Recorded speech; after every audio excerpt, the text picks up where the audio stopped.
our learning target over the next couple days is going to be solving equations. And one mark for you is going to be that as you are ready to get into calculus someday, you should really be able to solve any equation that you see. Okay? As a true kind of mature mathematician, if you see an equation, you should be able to solve it. Now, right now, you're feeling pretty confident about that, but if I give you an equation like this, um, you might say, well, I don't know how to solve that type of an equation. Well, it's not that bad, but you'll get to the point where you can solve that. So solving equations, we really want to be kind of an afterthought once you get into calculus. If you're struggling to solve equations in calculus, then it's kind of a long class. But anyway, let's get really good at it. Okay, so these are linear equations. They are linear because they are x to the first power. I'd like you to see if you can solve A and B on your own. So go ahead and solve A and B right now. I'll slowly work behind you and make sure you're getting the right answer.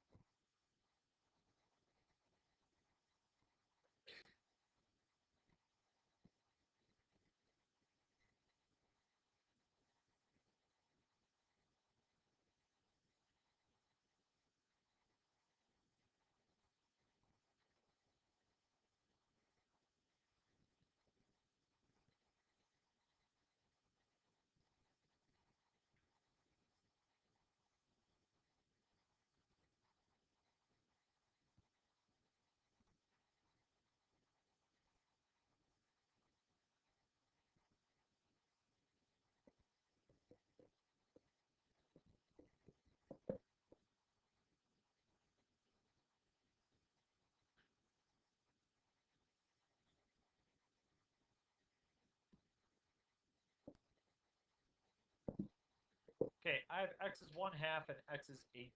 How did you do? How did you do? How did you do? Okay. So do you know what mistake people would make for letter A? Okay, so they could maybe distribute like that. The other thing that they would do is when they see the -3 and the -6, they just automatically write 2. Because, there's just, association. If I tell you to think of two numbers, or if I say two numbers, what number you think of? If I say 3 and 5, you think of probably 15. You don't think of 3/5. So anyway, same situation here. People make that mistake. And then this one, remember to multiply by the reciprocal. And when you multiply by the reciprocal, you can divide by the 3. So 27 divided by 3 is 9, times 2 is 18.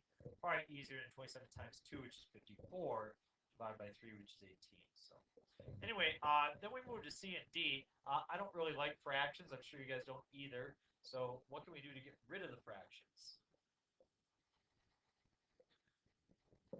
Sure. So if I had, say, 2x is equal to 10, the solution to that equation is 5, right? But if I would multiply both sides by, say, 3, I would get 6x is equal to 30. The solution is still 5. So you're allowed to multiply an equation on both sides by the same number without, changing the result of the solution. So I'm going to multiply by the least common multiple, or what would be the common denominator, which is 15. When I multiply through by 15, the fractions will go away. So 15 divided by 3 is times 4, so 20g, plus 15 times 12, 180, is equal to 15 divided by 5 is 3, times 2 is 6g. So now we have a very easy equation to solve. All we had to do was multiply through by 15. I solved. 180 is equal to negative 14g.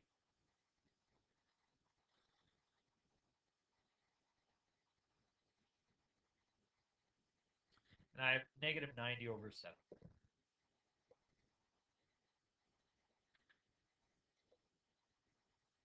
So what would you multiply the next one through by? 30. 30 divided by 5, distributed through the top. 6 times 3x is 18x plus 12. Very good. 10. 30 divided by 2 is 15 times 5. 5x.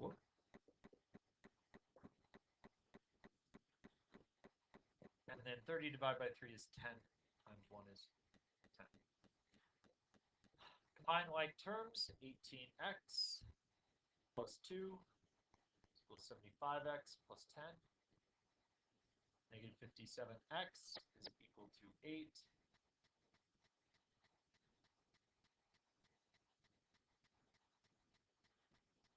Now, some people might get to that answer and be frustrated. You know, they don't like the number that they came up with, but we don't discriminate against numbers. And so that takes care of linear. How many solutions did we come up with each one? 1, because it is linear. How many solutions will we get for A? 2. So the degree of the polynomial tells us how many solutions there will be. Before we do 2, let's talk about the zero product property. But first, let's have a classroom interruption. Hi. Thank you. Zero product property. If A times B is equal to 0, then what? What do you know? A times B equals 0. Then A equals 0 or B is equal to 0. You okay with that? Zero product property is a wonderful thing. It allows us to solve many complex equations. For example, right here, we have x squared minus 2x minus 15. As we consider the zero product property, there are 2 key words. Zero, meaning it's set equal to 0, and then product. It must be written as a product. Right now, it's not a product. You have minus and minus. So that's why we factor stuff. Factoring means to write as a product. And so we have x and x. What are 2 numbers that multiplied to negative 15? They add to negative 2. Minus 5 and plus 3.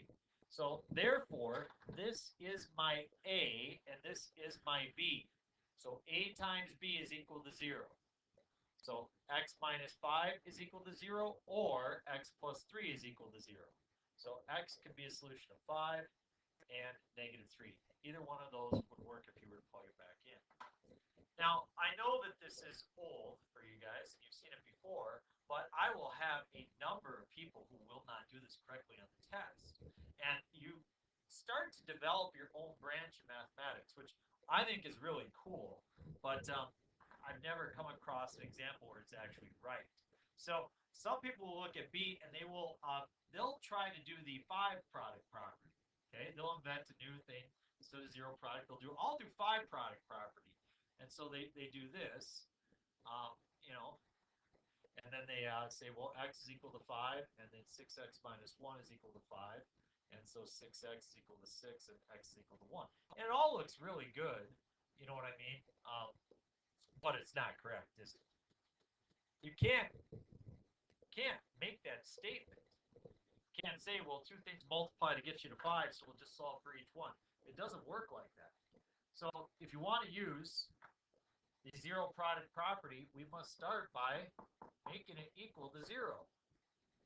And then once you have a trinomial like this, you got 2 options. You can factor by guess and check, or you can use the AC method. What would you like to do?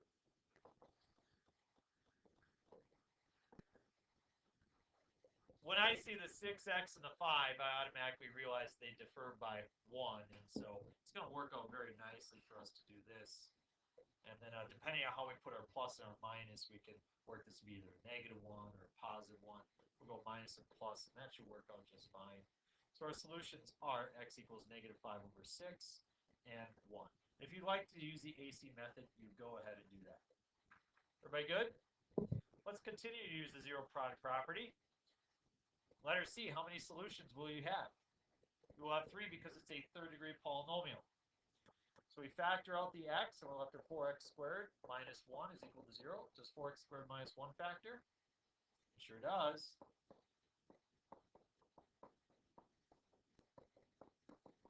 And you can see from the factoring here that you have solutions of x is equal to 0, x is equal to 1/2, and x is equal to -1/2.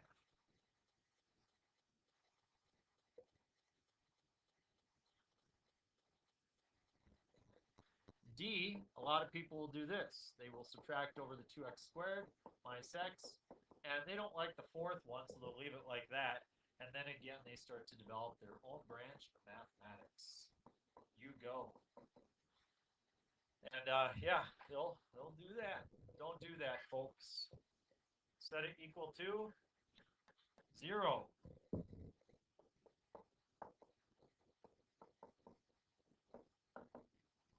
So I will now make sure that I add the opposite here, because I don't want to put a subtract or a parenthesis down in front of a subtraction sign. So what factoring method do I use here? Starts with G. Grouping, right? So I factor out that x squared, x minus 2. What do I factor out of the second set? -1, I get an x minus 2.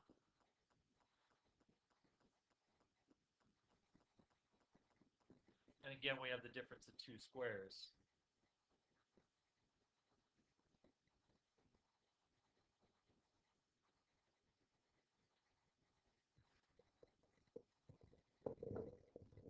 So the grouping method is a very valid method of factoring, especially if you have 4 terms.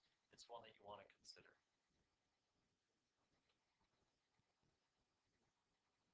As you notice, I have 3 solutions. If you don't list all 3 solutions, the answer will not be correct. Okay, our last example for the day would be 3A and B. Suppose you do not want to use the zero product property. That's fine, because these are not as easy to be written as products. So we use a different method called completing the square. Some of you may refer to it as CTS. What number do I add to complete the square?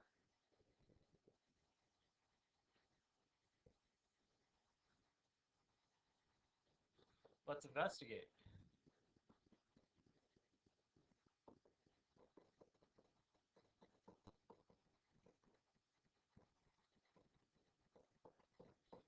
So x squared plus 10x plus 25 is the same as x plus 520 squared, correct? So we want to figure out this number here, which is that number right there. So how do we figure it out? We take the middle number, we divide it by 2, and then we square it. So -2 divided by 2 is -1 squared is 1. So 1 is what we add.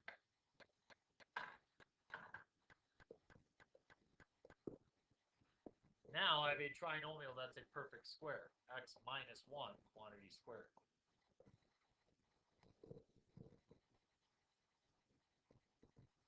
Equals 6. What's my next step? Put it. How many solutions are there to this equation? 2, so I should list the positive and the negative root of 6. So x minus 1 is equal to plus or minus root of 6. Add the 1, x is 1 plus or minus the root of 6.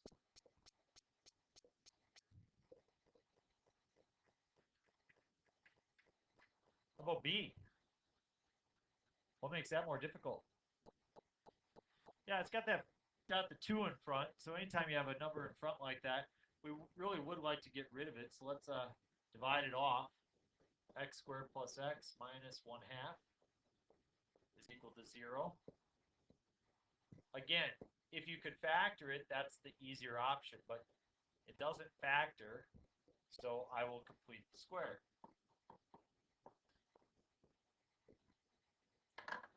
What number should I add to complete the square?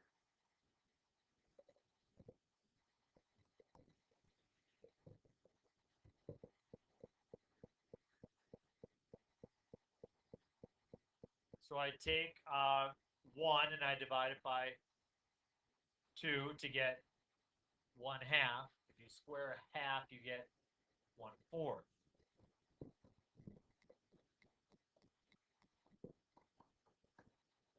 It's okay to make a mistake.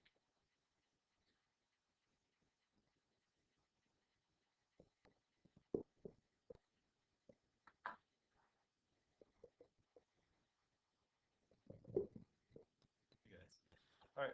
So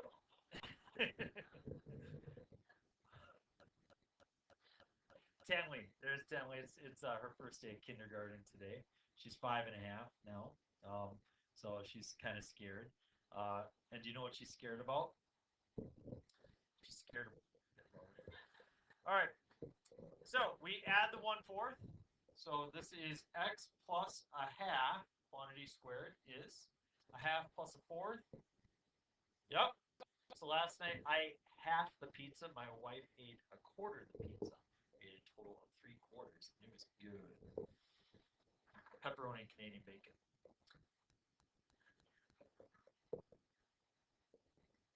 No, it's ham prepared a different way. And so I square both sides. To Domino's Canadian bacon, the same example. Plus or minus, can I take the square root of 3? No. Can I take the square root of 4? So do it. You get 2. And now you subtract the 1/2, and x is equal to negative 1/2 plus or minus root of 3 over 2. Or you could write as negative 1 plus or minus the root of 3 all over 2. Either way, the answer would be acceptable. What do you think? Solving equations should be right in your wheelhouse. This should be the stuff that's like, yeah, this is what I loved about Algebra 2.